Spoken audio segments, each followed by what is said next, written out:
Good afternoon, good evening. I guess that it could be a good evening after the change of time from British summertime to British non-summertime. Unfortunately, it's dark outside, but we are here in the room, in this new lecture room, with our guest speaker today, Roger Walker from Geoscan Research. Given that there was a very successful and very entertaining bio that ChatGPT created for Chris, I asked ChatGPT to do the same for Roger, and I asked Roger whether he prefer to present himself, or he would rather like to get to know what AI thinks about who Dr. Roger Walker is. So listen to that. According to GPT-5, Dr. Roger Walker is a British physicist and engineer, best known as a founder of Geoscan Research, established in 1984. Combining expertise in physics with a passion for archaeology, he pioneered the development of practical, field-ready instruments for archaeological geophysics.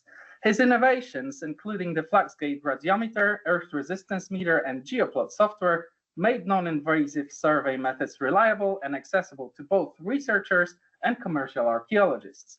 Walker's work helped standardize geophysical prospection across the UK and beyond, transforming how archaeologists investigate buried landscapes. His designs were known for their durability, accuracy, and ease of use, enabling surveys to be conducted quickly and cost-efficiently in varied conditions. For much of the late 20th century, Geoscan Research instruments effectively defined the market for archaeological geophysics. By bridging electronics and archaeology, Walker made sophisticated geophysical techniques a routine part of archaeological evaluation. His legacy endures in the tools and methodologies that remain central to modern archaeological prospection, ensuring that sites can be explored and understood without excavation. So that's Roger Walker according to AI.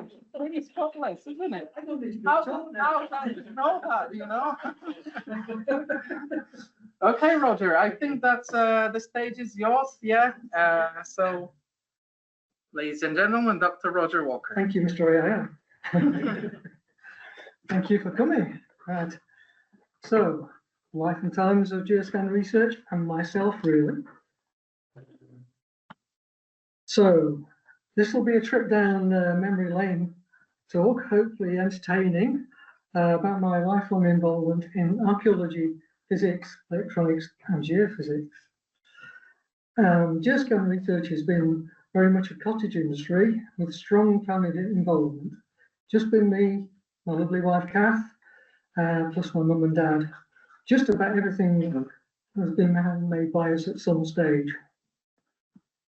Talk will cover the products and prototypes we've made, reviews of the insides, of the electronics, construction, sensors, several surveys, including Sutton Hoo and Time Team. Pitfalls along the way will be described together with sometimes steep learning curves leading up to the present day.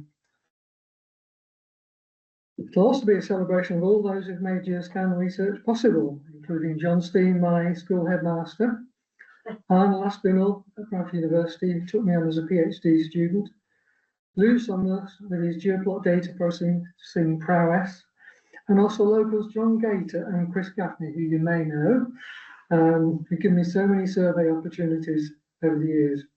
Most of all, none of it been possible without my amazing wife Kath and my mum and dad. So there'll be an opportunity to indulge in some reminiscences, so apologies in advance. So you'll see a timeline appearing on the right-hand side, or if you prefer radiocarbon style scale, there you are. So all aboard for a 58-year journey.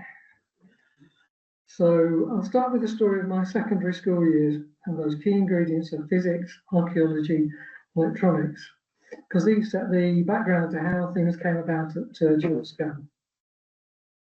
So we're very lucky to have Jeff Perry as head of the physics department of my sixth form school.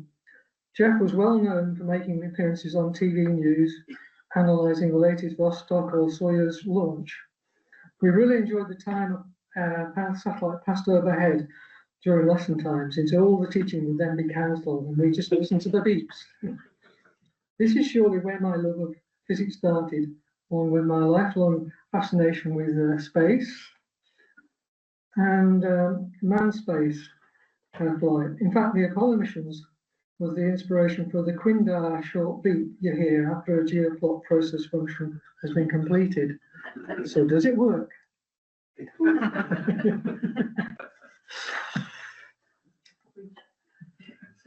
I also got involved with the school's History and Archaeological Society, organised by the headmaster, John Steen. And for about 8 years, he organised, in conjunction with the Hull Workers Education Group, excavations at the deserted medieval village of Lyveden. And here we see it from the air. It's quite an industrial site with many pottery kilns, tile kilns. And not only did I excavate, but I also drew site plans and posed for the camera. And here's John Steen on the right at a reunion around 2009. And those who know him, Bob Croft, in the centre right, some of you do. Inspired by the kilns we excavated, the Society decided to do some experimental kiln firings, which were all the rage at the time. So I did some planning for how the structure would look, and the art department made many pots for us to fire. And here you can see the successful results of a round-the-clock 24-hour firing. And there you see churning away. And we measured the firing temperature with thermocouples in a Wheatstone bridge, which is a nice introduction to electronics and measuring techniques in the field. A group of lads and myself used to work at weekends for Northamptonshire local Dennis Jackson on his rescue excavations in quarry areas, including rescuing Roman bridges. Note the strict attention to health and safety and lack of hard hats.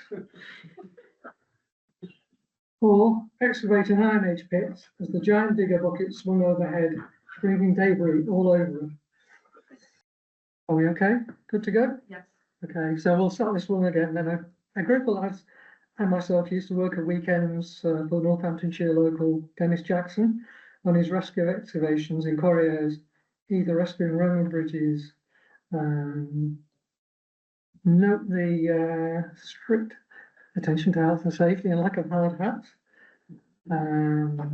Or we were excavating Iron Age pits as the giant digger bucket swung overhead, bringing debris all over us. So now we come to another aspect of my introduction to electronics. I used to love taking old valve radios apart and also building them.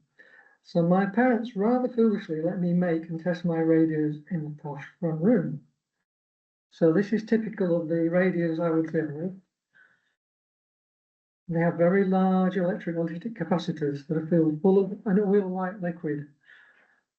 So you can imagine a front room with my radio sitting there on full soak test when disaster as the capacitor explodes. Not only did it cover the walls of the front room in oil, but what was even worse was the fact that my dad had only just finished redecorating the week before. I think my mind has just cleared out what happened after that. I can't remember. Anyway, as a result of that traumatic episode in my upbringing, I developed a very strong respect for quality electronic components.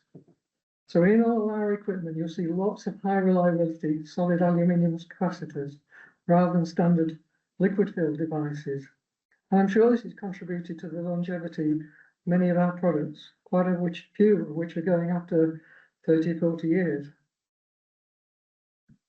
So my grades at school were good enough to get me into Leeds University to study physics, where I managed to get a 2-2 degree. And towards the end of the degree, I travelled to Bradford University for an interview with Professor Arnold Espinel. He very fortunately decided that a 2-2 was good enough for me to try out for a PhD in electromagnetic surveying techniques. He thought I was just plain desperate.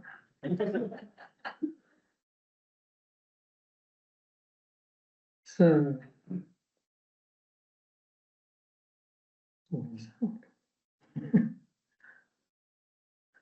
Okay. So at Rugby University, I managed to design an EM instrument that did work okay, actually.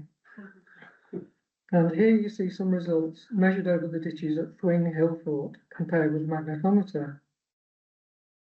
Despite its appearances, we never did get to fly. On the other hand, it did make the front cover of the 25th anniversary departmental reunion conference. So I also designed a new bridge for measuring the magnetic properties of soil and pottery samples. And this is what we were looking for, Michael. So we never saw it. I extended this to measure in situ magnetic properties in excavation trenches and creating their profiles. This was really a good experience for when it came to creating Geoscan Research designs. It's important not to forget that the twin array, which you all use, or have used hopefully, was developed by John Lynham as part of his thesis at Bradford way back in 1970, for which many of us were very thankful. And Geoscan Research only developed the idea into a more lightweight instrument. Following John's PhD, the department developed the Bradford's resistance meter, which had an innovative backup facility to speed up readings. The digital version followed, known as the DigiFizz. However, it's very heavy, 4.8 kilograms plus frame. And the output was a constant current of up to 10 milliamps RMS at 200 volts. So as a result, electric shocks were very common in wet weather. So this surveys an early application of garden archaeology and geophysics with DigiFizz, one of Anne Laspinall's pet interests. So my overwhelming memory of Pavlovian shock therapy in the long wet grass, you just dreaded taking the next reading. So, nevertheless, the garden paths showed clearly, plus some evidence of earlier building phases. So, early data presentation methods included hand contouring of the numbers, or Polaroid photographs of a variable intensity light box matrix, or you could use color numbers for gradiometer plots. And also you could make hand dot density plots, which were very effective for gradiometer data, very time consuming for resistance data though, because this plot took me 2 evenings to do. And you can imagine this cursing when after 2 days, you realize you've chosen the wrong plotting parameters.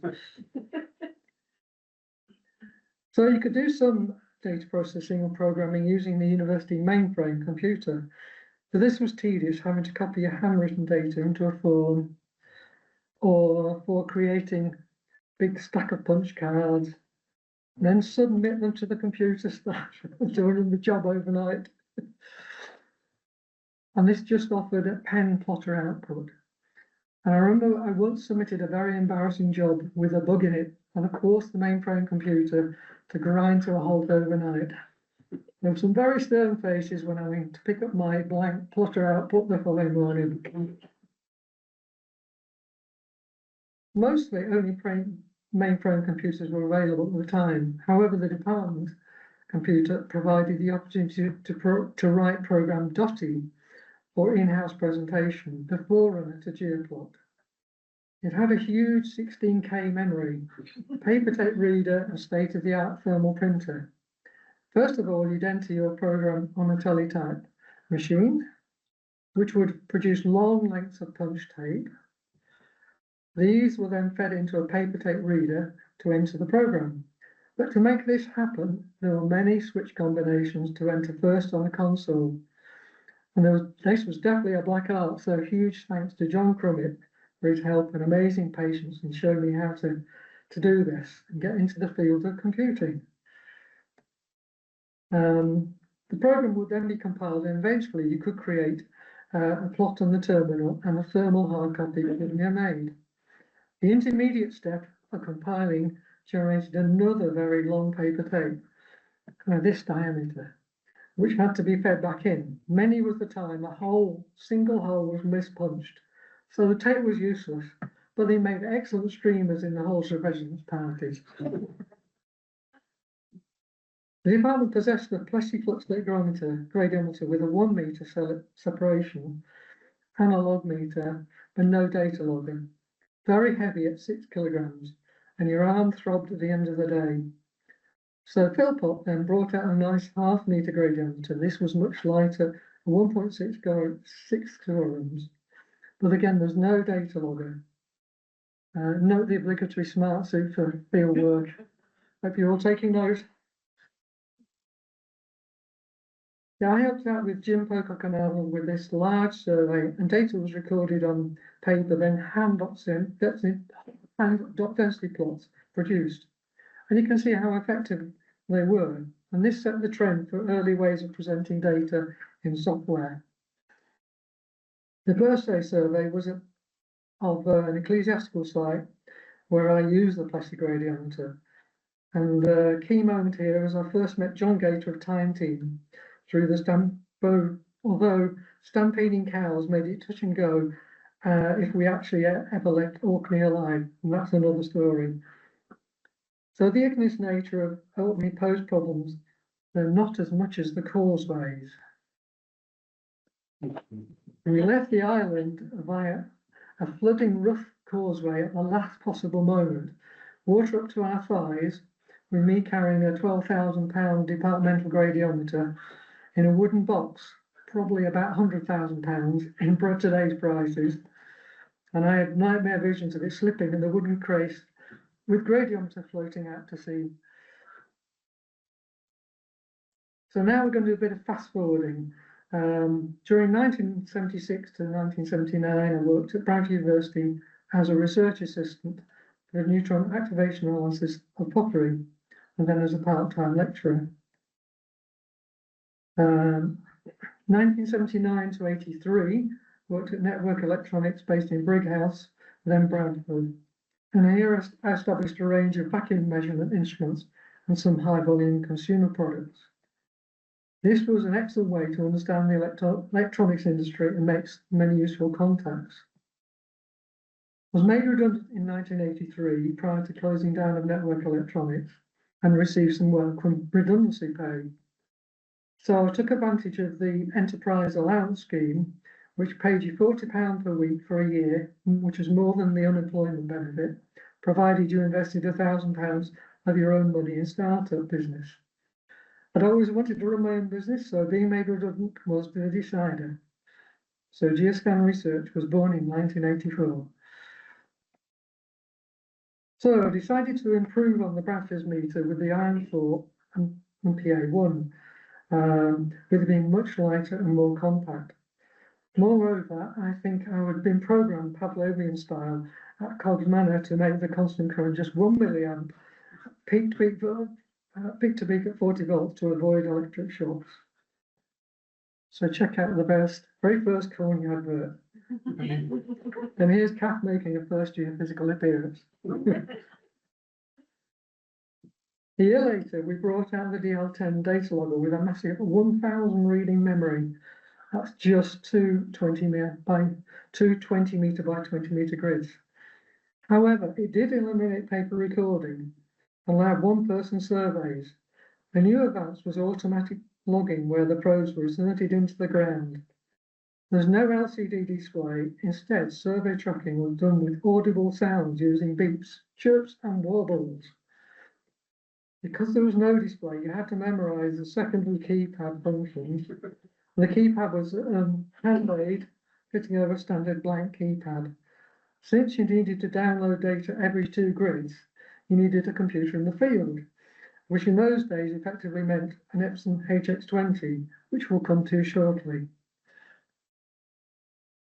The very first Iron 4 serial number 0001 was sold to someone many of you will recognise, Steve Dockrell at Bradford University, and here he is showcasing a survey at St Mary's Abbey, York. Initially, I was renting a workshop with Bradford Microfilms in Shipley, Unit C200, which provided quite a few electronic testing instruments and facilities. As usual, the reporter got the story slightly muddled. But I don't have a picture of Bradford microphones, so here's a nice picture of the mill reflection of salt there.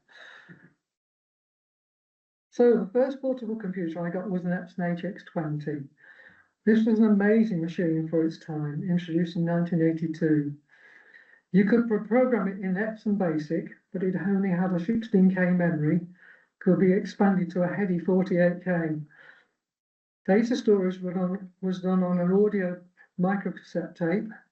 It had a full-size keyboard, and the built-in dot matrix printer meant you could generate cash till style paper printouts for hard copy. Mike Kelly and John Haig at Bradford University had already made the first use of the HX20 in 1984. So I was also keen to have a go. And in 1985, the opportunity arose. Given I was due to have 4 wisdom teeth extracted and no prospect of eating anything other than soup for a week, served up with a side order of acute jaw pain, this seemed to be a good opportunity to invest in a HX20 and distract myself.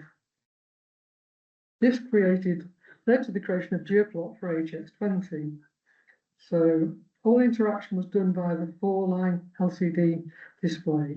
But despite the limited memory, the program divided for data download, manual input, editing, graphics plots, histogram plots, and data storage, etc.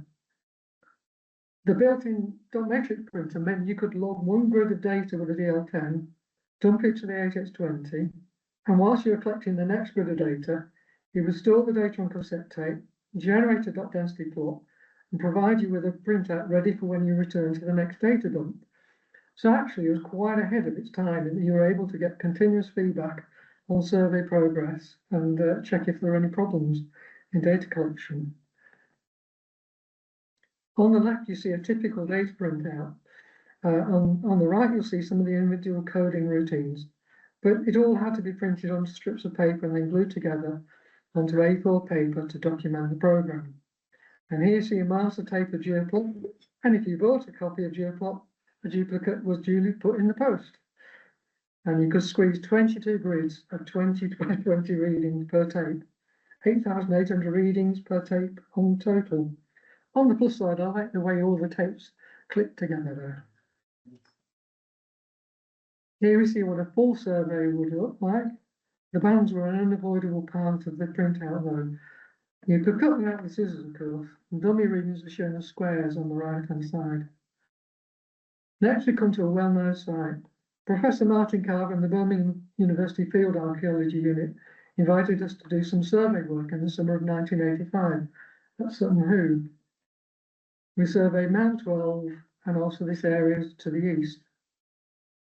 They'd already got some promising gradiometer results and wanted to see if resistivity could provide any further knowledge. So Kath and I duly set about trying to collect some data, and here you see my glamorous assistant in action again. Things did not start well. No matter what we tried, it was so dry and sunny we could not get any readings. Luckily, I had previously developed the RM3 probe contact meter for measuring what was going on. And incidentally, I sold one of these to someone growing hydroponically in the Salthill Hills. This gave us a handle on things, so we lashed up a collection of forks, trowels, metal rods, anything that would go into the ground, and linked them together using crop clips and wire to the remote probes. Then we thoroughly watered them in, found we could get acceptable readings. We found we also had to cover the tarpaulin to stop drift as the water evaporated. So you might want to remember this as a tip if you get problem readings in dry conditions. So this is a table that shows you the sorts of changes in the resistance we saw. So we're back in business and got some reasonable results over the mound on the eastern area, nothing earth-shattering. Back at base, attempted a bit of processing on, I think, a BBC Acorn computer to try and remove some of the background of it. A bit like high-pass filtering, get these improved plots. So the RM4 DL10 combination made large resistance surveys viable. And here you see a suture survey which covered 3.4 hectares. Not bad considering Kath was expecting at the time. And here you see an attempt at high-pass filtering of the data using the BBC computer. The first Geoscan fluxgate gradiometers were launched in 1987 with half-meter sensor separation and digital display. Memory size up to 16,000 readings, and you could either log readings singly, as my father is demonstrating here, or use the optional ST1 sample trigger with metronome, which enable rapid collection up to 16 readings per meter. Making fluxgate sensors was not easy. First, you had to wound 300 turns of thin wire on a toroidal core made of new metal or amorphous metal, so 20 minutes a core. So I always picked a good TV program or two whilst I was winding these. Then you had to click, then 12 and 2,400 turns were added to an outer bobbin using our trusty Meccano-based winder. And then followed quite a few next steps to make a sensor. You just tested each core for noise performance. That's 20 minutes of test. If it was acceptable, then glued it into a bobbin. Next, you tested for tilt errors. If that was acceptable, you glue on a potting shell and poured in potting compound. Then you matched the sensors in pairs and tested them outside in a gradiometer. And then at this point, if you rejected them, if performance was not good enough, the noise, tilt, or heading error. The final yield was about 30%. Now, no wonder I have a box full of rejected sensors. Later on, of course, we did have bobbins worn by a third party, but still found better results if I wound the toroidal cores by hand. And the very first bobbins were made from cutting up small pieces of printed circuit board and gluing them together. This early crude mechanism for a sensor aligning achieved the remarkable accuracy of 0.0015 degrees angle, which was required to keep tilt errors acceptable, and also it kept it all stable. The outer tube was made from easily available frame pipe. Then the whole tube was covered in a sandwich of alternating layers of polystyrene and aluminium foil, finished with an outer layer of polyester, and gaps filled with silicon sealant. And the white colour and insulation were essential to reduce drift. Cottage was the first successful survey made with an FM gradiometer, and the resistance data is shown on the right comparison. When it came to developing the gradiometer, starting around 1985, I eventually had to abandon working at Shipley since the complex there was so much movement of ferrous metal and electrical interference, it was impossible to make sensors. So it's back to the proverbial kitchen table in Brighouse. To give us a bit more kudos in the eyes of the component manufacturers in getting samples, we renamed our house Survey House.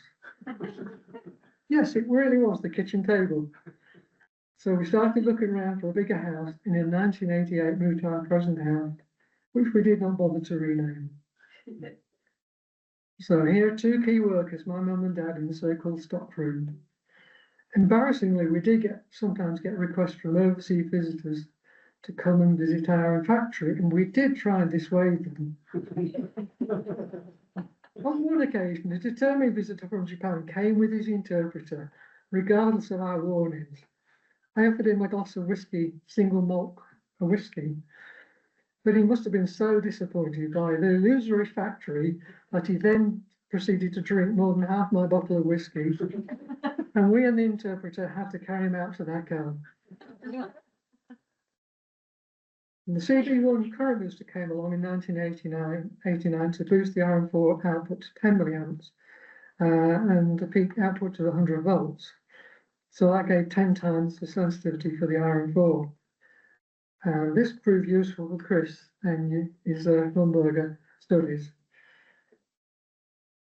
1989 saw the introduction of Geoplot 1 for DOS computers, which were then becoming affordable in portable format. This was a pivotal moment for the Archaeological Sciences Conference. This was when I first met Lou Summers, 1989. Lou introduced all the clever geoplot processing elements, such as proper high-pass filter, low-pass filter, and periodic filtering. And he also set up Geoscan Research for sales there. And we've worked together ever since. And he's a great friend and mentor. The RM15 replaced the RM4 system in 1991 and had a memory size of 30,000 readings. It was also designed to control external multiplexing systems. The maximum constant current, 10 milliamps peak to peak, not RMS, so to avoid electric shocks. The PA5 probe array was then introduced in 1991, and this was based on a standard half-meter twin to which you could add additional wings, and probes could be added. Other arrays could be configured such as linear and double dipole, and you can multiplex manually with an MPX4. So in 1992, Geoplot 2 was introduced with color plots and a wide range of processing and analysis functions carefully summarized, whilst I concentrated on the user interface. Right, barrier-free Europe. Yeah. You have to remember it was very different world then. My communication with customers and filling in of obligatory customs and export forms was by use of a manual typewriter and copious supplies of Tipex. We were members of the Chamber of Commerce, and they could send and receive telexes on our behalf, reading them out over the phone. And joy of joy, in 1993, a barrier-free Europe was born, which did away with much of the customs and shipping paperwork, made overseas sales and repairs much easier to achieve. And the world was beginning to look much more like it does today with the introduction of the World Wide Web. The MPX15 appeared in 1995 and provided automatic multiplexing of probe arrays under the control of the RM15. So you could have parallel twins for greater speed or multiplexing expanding twin arrays for depth investigations. And here you see John Gator modelling the system on a time team shoot. At this point, I need to thank Chris and John for giving me the opportunity to join in several time team programs in the background, because luckily the video guys are also always after new gear to showcase in the program. Neil and Paul Linford of English Heritage, along with Roger White, invited me to try out the MPX15 at the famous Roman town of Wroxeter. So the RM15 system was set up to multiplex 6 twin spacings ranging from ½ meter to 1.5 meter with Venner and double dipole, and you can see stacked pseudo-sections on the right-hand side. So the narrow twins revealed the cellular structures, whilst the wider twins revealed substantial underlying structures. So in 1996, we then introduced a new geared system for the FM sensor alignment, giving much finer control over this. Everything had to be non-magnetic, so gears were custom made from aluminium, and grub screws were custom made by an aircraft parts manufacturer. We also introduced a custom molded altitude, which was much more robust and quicker to manufacture. We've had reports of an instruments continuing to work after being run over by a car, and also continuing to work after being left on a car roof with a vehicle being driven off, the FM coming crashing to the floor. 2000 sees the introduction of a Windows version of Geoplot after a major rewrite of the DOS program. And the lovely data set you see here was collected in Egypt by a good friend, Thomas Herbish. And he's currently still surveying there, this time near Cairo, but can't join us today, sadly. So 2002, the FM256 arrived, with data logging 256,000 readings and an integral sample trigger. You could also have 2 instruments carried together on a carry frame for double speed or increased density surveys.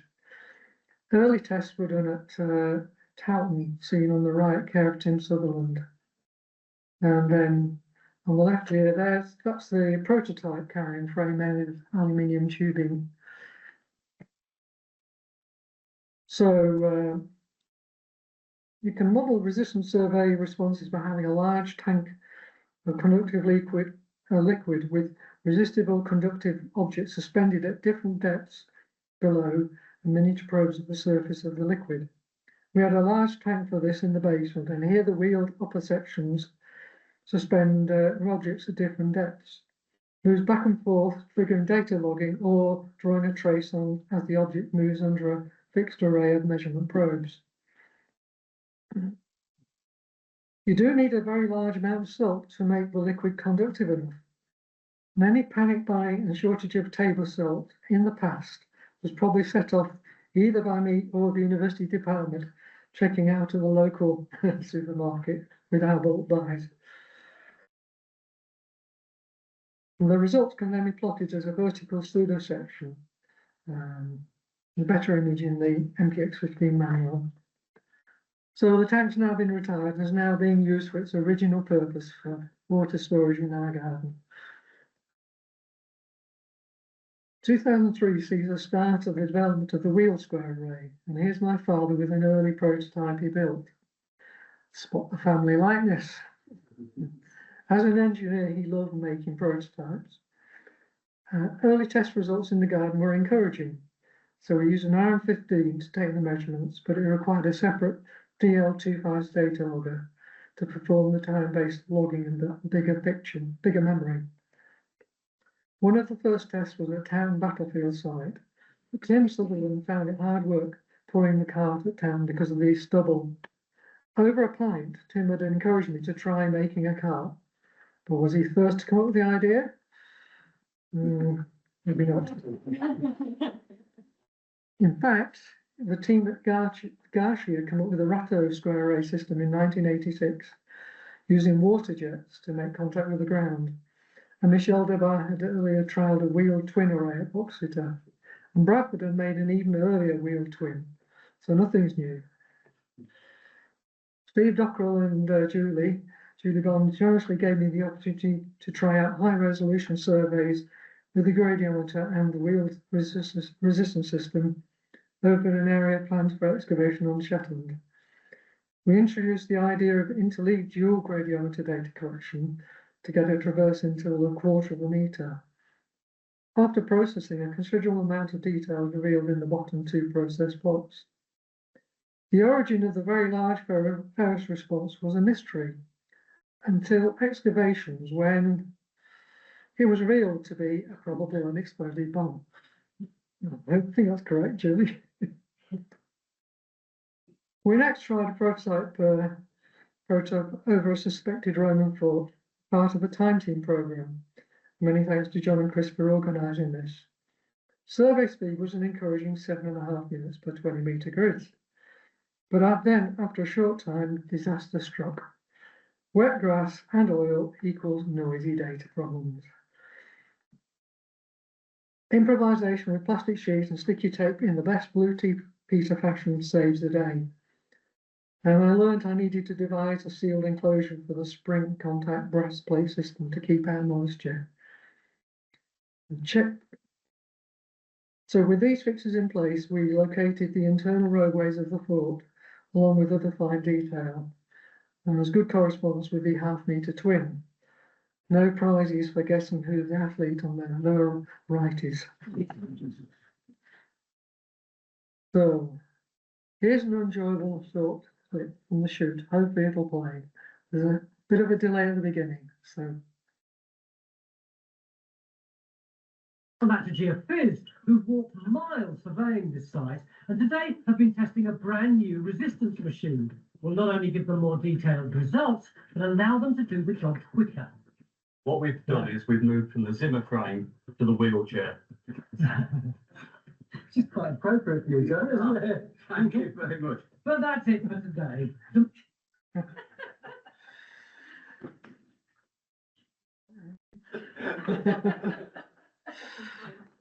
So here we see a new wheeled housing and felt washers to keep the moisture out, along with the new wheel construction.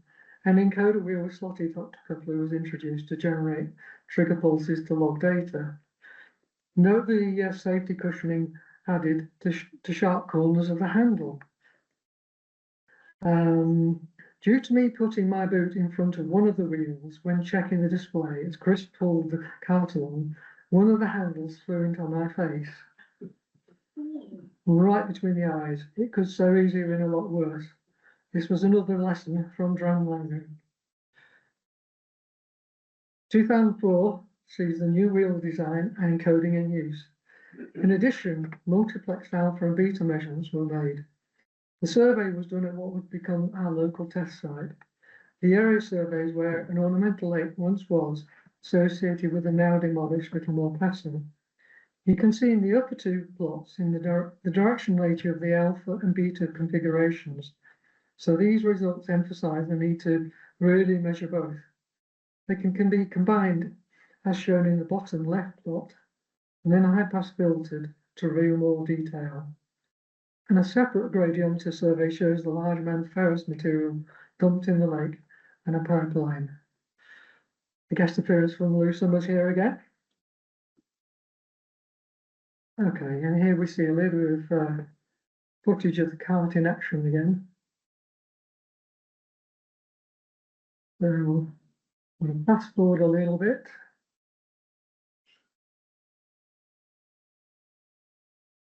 Well, that was my dad at the beginning of there. But here's the two flip handles. May allow you to do a quick turnaround at the end when you come back in the opposite direction.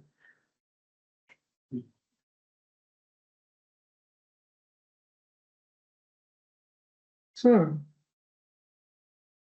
I thought we'd try and see if we could attach an FM256 to the cart and attempt to log simultaneously gradiometer data triggered by the wheel encoder. And you can see from this entry on the left of my notebook that this was successful, despite the considerable potential for magnetic interference from the MSP40. So, a survey with English Heritage next proved to be quite sobering. We're aiming to compare the square array with a standard half-meter twin. But soon found the very muddy conditions, along with clay, stones and straw, built up masses of wattle and daub on the wheels. At the end of every traverse, I had to use a large screwdriver to clear away the buildup of the soil, so the survey took a very long time. Reminds me of British Rail's run kind of leaves on the line. I also had to use brown packing tape to insulate the cart frame so the mud did not produce conductive shorts across the frame. So we subsequently moved the wheels out slightly and added knife blades just above the wheels to continuously cut through the mud. Another valuable lesson learned. Despite this, the foundations of a villa complex were revealed, and there was excellent correspondence between the square and twin datasets. So the PA20 comes along in 2004, which takes over from where the PA5 was, with a quick release system and glass fibre beams. So we had another chance to evaluate the cart with English Heritage, complete with new knife blades this time at Kelmarsh, looking for a lost medieval hall. Here we're able to compare their half-meter twin survey and the cart square array results, which were very close. At the same time, we successfully logged FM256 data when mounted on the cart, and no mud problems this time. The settling time of the RM15 was the main speed limitation, and this got me to thinking about a new resistance meter. Before we get to that, the garden survey results below, made with Anne Lastman and Jane Wheeler, reveal probable formal gardens of an 18th century gardens at Duncan. Again, good correspondence between the resistance and magnetics. Though the strong magnetic features had us puzzled for a while, we were convinced there was some sort of garden structure, until we realised the distance between each of the pairs was just under 13 metres. So, strong iron features, probably posts for tennis court net. So, 2005, the MSP40 cart is officially released. So, ever wondered how an instrument starts in life? Well, here you see a version of the RM15 taking shape. The blue breadboards are a quick insertion of components and wires without soldering for quick mods to the design. Once you've got your design completed, time to put it in a box and try it in the field. Here we see part of the NSP-40 electronics ready to test.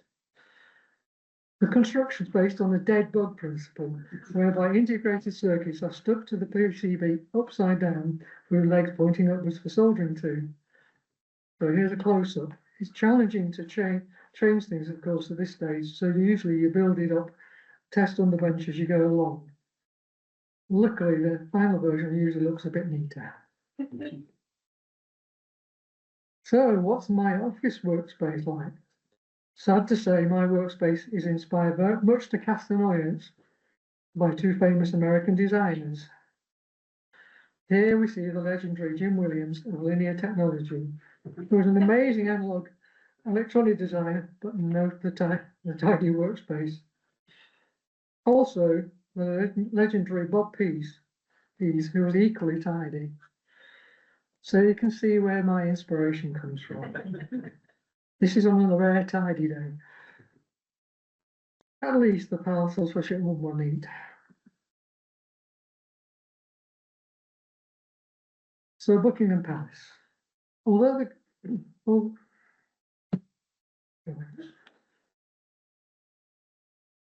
despite the drumline rig problems, John Gator and Kirk Gaffney were kind enough to invite me to take part in the Time Team Bigger Oil Dig at Buckingham Palace. I drove down there with a car full of surveying gear and was lucky enough to leave my car parked in the palace grounds for 3 nights, probably the most secure parking place in London. To gain entrance, we drove in through one of the gates at the front, trying to avoid running over the Queen's Guard, and on subsequent days entered on foot that way, displaying our Time Team lanyards. I'm amazed they let our scruffy lot in. And I can honestly say I've dined at the palace, even though it was in a Time Team catering bus. Although the ground was dry, we did get some good resistance and magnetic results, showing earlier building phases in the ground. And I got a nice shot of the cart for the family photo album. The worst part was doing live pieces to more 4 cameras who were filming it at the same time. So, 2008, I started to looking at the design of a new resistance meter, which could work better with both probe arrays and wheel carts. And here you see some early design specifications. The red circle shows a plan view of the instrument. And I found Excel to be a really useful design tool here to develop my ideas. So 2012, after 4 years, the RM85 was launched. Not only was it faster in operation than the RM15 system, it also offered new facilities, such as GPS logging, USB download, integral multiplexing card, and much bigger memory. Key to its development was Steve Gaunt, who wrote all the firmware. He's seen here in action, operating RM85 and PA20 probe array. We did build in beefier brick protection against damage from electric shocks, with the probes touching electric fences, along with extra warnings. And it does seem a lot better than the RM15, but it's still strongly advisable to not touch electric fences with the probes, especially with the RM15, since it can fry some of the electronics. And big thanks to Tom Sparrow in his younger days here, who greatly helped with getting the GPS system working. And here you can see an experimental array, square array, the one I was looking for earlier with Michael in your storeroom, but we didn't find, built out of an aluminium tubing system. We're able to locate the foundations of a possible dairy building using resistance results. No, that was magnetically far too noisy with modern day ferrous. So the square array is very useful for matching different separated survey areas, since it's not dependent on sighting remote probes of the twin array correctly. Our backyard has often been a very useful testing area for instrument developers, despite there only being enough area for a 10-meter by 5-meter strip. Lucky to have a near surface buried wall shown in orange as a target, but I'm lucky enough to have wrecked lawns after repeated runs. So in 2014, we had developed the MSP25 as a successor to the MSP40. and this causes much greater articulation of use over rough ground. Interchangeable dog-tooth wheels, plates for different ground conditions, double wheel contact system in the hubs for reduced noise and a sturdier construction. When used with the RM85, GPS positioning can be logged as well, and much more accurate alpha and beta gamma measurements can be made. 2014, we released the major rewrite of Geoplot 3. And this allowed it to run on 64-bit platforms, new facilities including macros to speed up data analysis, process functions were extended, data input was improved for non-uniform and GPS reference data plus LiDAR data. So on the left we see a macro developed to destripe resistance data, whilst on the right see a macro to generate contour plots using a combination of the existing process functions. And we had an image threshold tool to apply contrast and false colors to grayscale images such as radar. 2014 saw our 30-year milestone celebration, and Emma from GSB kindly baked us an RM85 shaped celebration cake for the CACS conference at Bradford University, and this was very quickly consumed. So later that year, we joined Bradford University and Mike Langton and Marla in doing some survey work at Fountains Abbey at the request of Mark Newman. The area on the west of the Abbey is at present a clear grassy area. Earlier work done by Dr. John Zimanski with a half-metre twin array revealed earlier structures from a previous guest house. MSV25 measurements revealed a very similar response, and even the gradiometer shows the walls by a negative response. However, there's a later Victorian railway visible, especially in the gamma response, which is not visible in the earlier half-metre twin data. The gamma response is generally a near-surface response, so it's showing much more clearly. The railway is visible in this Victorian photo. So in an effort to highlight the track, Geoplot was first used to isolate the track, then add the track response to a standard grayscale plot and choose the appropriate palette. And then different palettes were used to highlight this in different ways. And here we see the calc in action again. So we're getting towards the speed with which you can walk with the magnetometer.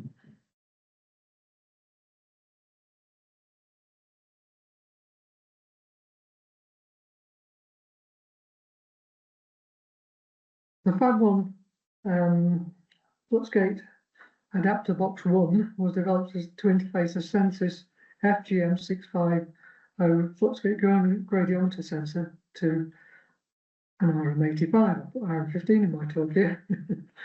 This could be used as either a handheld single or could allow the sensors to be mounted on an MSP25 cart. In both cases, the RM85 logs the data, which can also be GPS positioned if required. One of the earliest trials of the handheld system was at Lister Park, where we joined in a Bradford University survey of the 1904 exhibition area, namely the Somali village, shown in red. The results were encouraging, but clearly a lot of stripes and staggering in the data. So after a whole sequence of processing steps, we obtained some nice results that showed the system was fundamentally working okay, though with one or two bugs still to iron out in the firmware. And here you see a small selection of the surveys that Chris has kindly arranged for us to come along with the students. Once again, always valuable opportunities to learn things. On the Lister Park survey, it was nice to see the new MSP25 felt sealing system actually kept the boggy conditions out of the wheel encoder system. So not a tragedy this time. We've always tried to make instruments to a high standard as we could. Even in the beginning, just about everything was handmade. So it was nice to be able to tweet a while back about the 23-year-old RM4 still going strong and just needing a worn-out connector replacing. Since then, we know there are many more old instruments still out there in use or finding a second life in new groups or users. More recently, we've been involved in a community project, a Littlemore Park and Castle. There were proposals to build a crematorium there, and the Friends of the Park mounted a campaign to try and stop this, especially given that the land had supposedly been given to them in perpetuity for the benefits of the residents of the nearby Queensbury.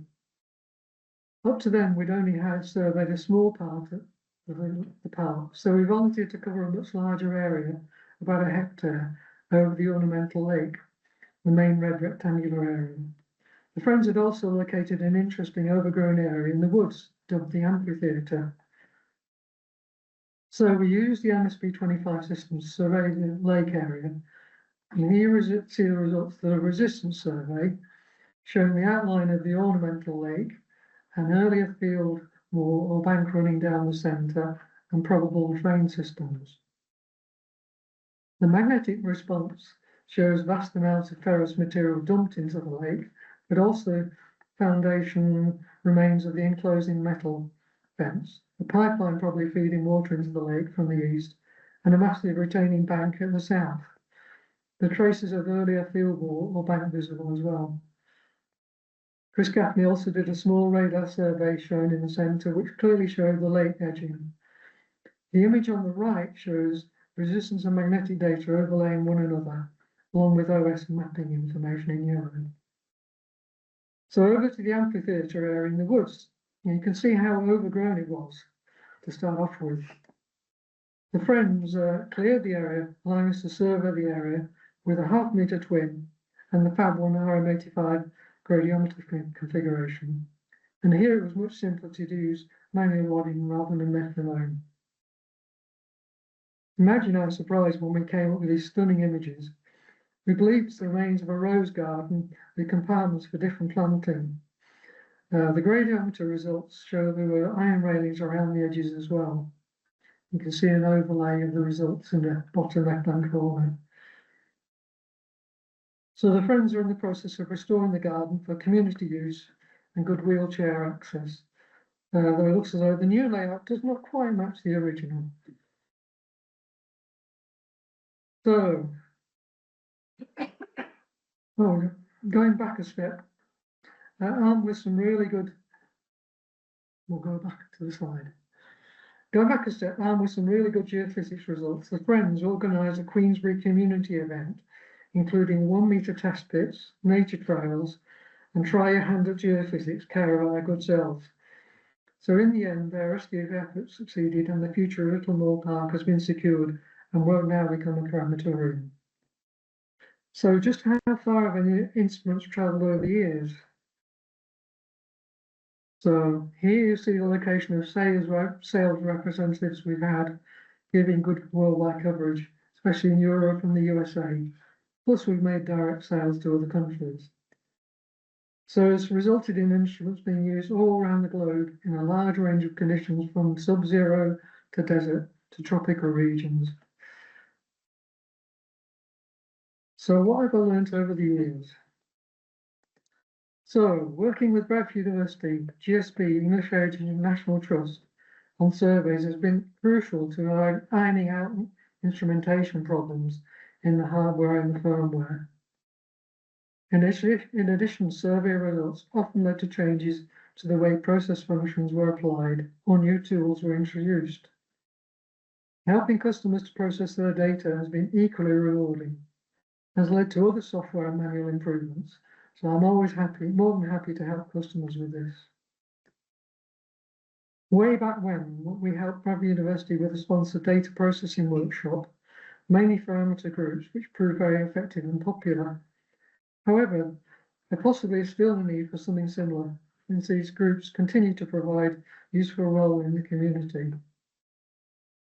Finally, keeping things relatively simple means ongoing field repairs by customers is more possible. Use of the screw terminal plug-in connectors we use right from the start, makes use of wiring changes or repairs in the field possible. Most of all, none of this would have been happened were not for the amazing and very patient Gav who looked after the equally, if not more important aspects of our business. Plus Cass, a dab hand at wiring, and they did all the work, survey work. So what happened in 2020? Well, first of all, the UK formally withdrew from the EU. So this was calamitous event from our point of view, since nearly half our sales were to Europe. And COVID came along and the world became even more unpredictable. So we decided to call it a day from an instrument manufacturer point of view, especially since the administrative burden on Cath and a small business would have been untenable. So was this the end? Well, luckily Geomatrix have agreed to manage our overseas sales of Geoplot, so sales of for that are still bouncing along nicely.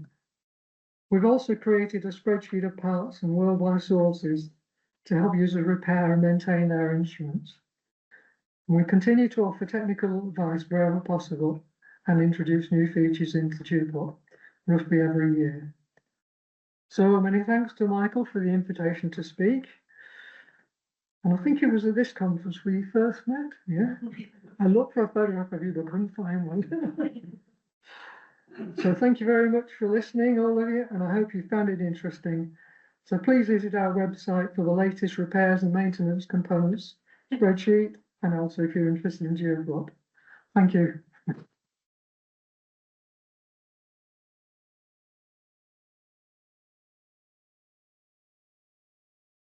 Thank you so much, Roger. I think it's the moment and the presentation that many were waiting for. Probably some of them don't want the data that you presented anymore. Yeah, before we start the discussion, I wanted to say something on behalf of Tomek Herbich, who was featured in that presentation, but you didn't tell the whole story, because that's apparently interesting. So I'll read the email from Tomek. Dear Roger, unfortunately I won't be able to attend your lecture tomorrow live. I'll be on a plane from Lisbon to Warsaw. Fortunately, Michał wrote to me that the lecture will be recorded and available online, so hopefully that happens. We never know. I don't know what exactly you'll be talking about, but you have every right to say that you changed Egyptian archaeology with a single decision, and that's getting interesting here. That decision was the sale of FM35 to a completely unknown archaeologist from Warsaw, temporarily stationed in Cairo. And on top of that, the sale was on an installment plan. He wrote to me that you'd never done that before. So we got dodgy archaeologists from Poland living in Cairo and asking you for installments. Brave decision. Of course, sooner or later, geophysics would have reached Egypt, but certainly not with such intensity, and first of all, without such close cooperation in the field of archaeological verification. Attached are the corrected proofs of the article, blah, blah, blah. So the first conducted instrument I purchased from Geoscan Research, and it will appear this fall in Archaeomile Journal. So you got also your contribution to making Egyptian archaeophysics possible and speeding up things. So yes. Let's move to the proper discussion then. Do we have any questions from the room? Kate? What's the oldest bit of kit that you know you built that is still alive? Because I know for a fact that there's a pair of FM256s that started off as FM18s in 1991 and 1993, respectively, that are still working at the University of Groningen. Because I bought them from Stratascan in 2013 and asked you if you wanted to service them, and you wrote back to me and said, "Oh God, no! If they're still working, don't open the box." Well, that RM4 that I showed you was certainly was still working. I know David Jordan's still using an RM4 as a kind of like mobile VES tester. But you still own in the department? Yes. Anyway, so yeah. We regularly know RM15's been reused and resold on, so they've still got a strong market value, and just replace the memory and then yeah, they keep going. Yeah, those FM18s were upgraded at some point, but they were, you check the serial numbers on them and they were first built in 1991 and 1993 and they are still alive. They don't get flying very much. They have a little bit of a wobbly time being balanced after they've been transported, but they're also more duct tape than anything else these days because they're with their old soft tube construction. Yeah, it still works. They're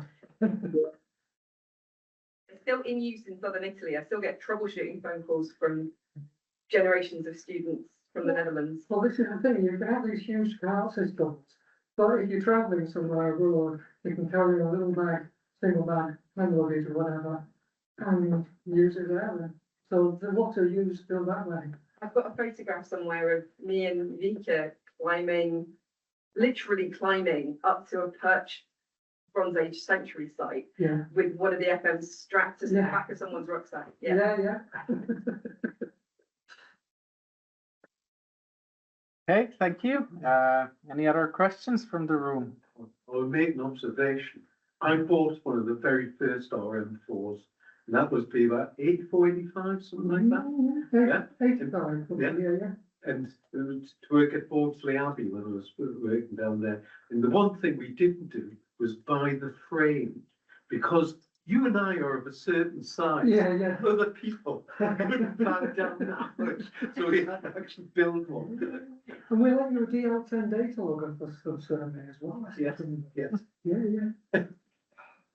And a young Carl Herring came and dropped in. And it was with him as well, with his first company. What was it? Archaeoresistivity surveys?